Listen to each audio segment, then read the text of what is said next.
Okay, today we're going to have a quick video on computer mice. So this is a mouse I've been using for some time now. It's been a very good mouse. It's a Logitech M510. I bought it, I kind of like the style of it. Used it for a couple years. You can tell where I've worn off the side there with my thumb.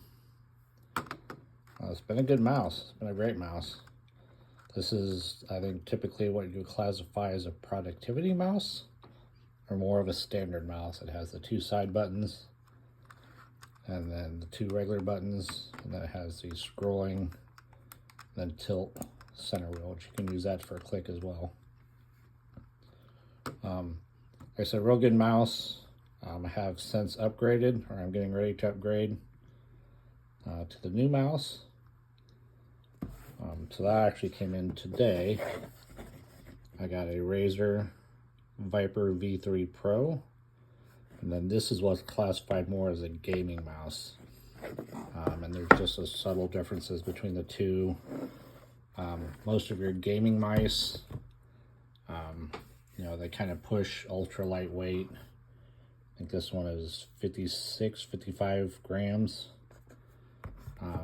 They also push polling rate, you know, how often the computer is reporting to the mouse is reporting to the computer its position.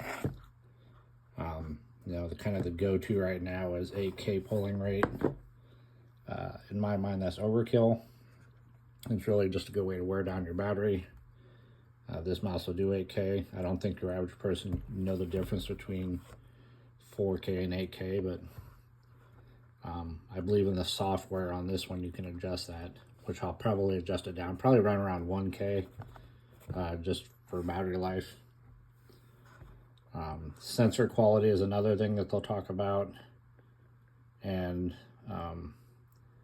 some mice call it DPI, some mice call it CPI, but really that's just how many times the sensor looks at the surface that the mouse is on to judge its position and the movement of its position. So how many times it's looking when it's moving. The other thing, I guess, that I kind of had to consider when buying a mouse is there's a couple different kinds of mice users. And it has to do with how you hold the mouse. So you have what's called a claw grip or a fingertip grip. That's where you hold the mouse and your fingers are more arched and they kind of come down on the buttons. You have more of an arch there. Then you have more of a palm grip where the mouse sits kind of far back in your palm. Then you run your fingers kind of flat all the way out on the buttons. And they actually make mice and they design mice kind of for that one way or the other. So that could be an important thing if you're using your mouse and you're constantly getting hand cramps. You might try the other style of body design, I guess. Of course, there's on the productivity side, there's like ergonomic mice and all that as well, and then trackballs and stuff like that. But if you just want a regular standard mouse, those are kind of the two main ones. So I'm going to decommission this good old mouse and put it in a drawer somewhere as a good backup. Then we'll bust out this one and see how she feels in the hand.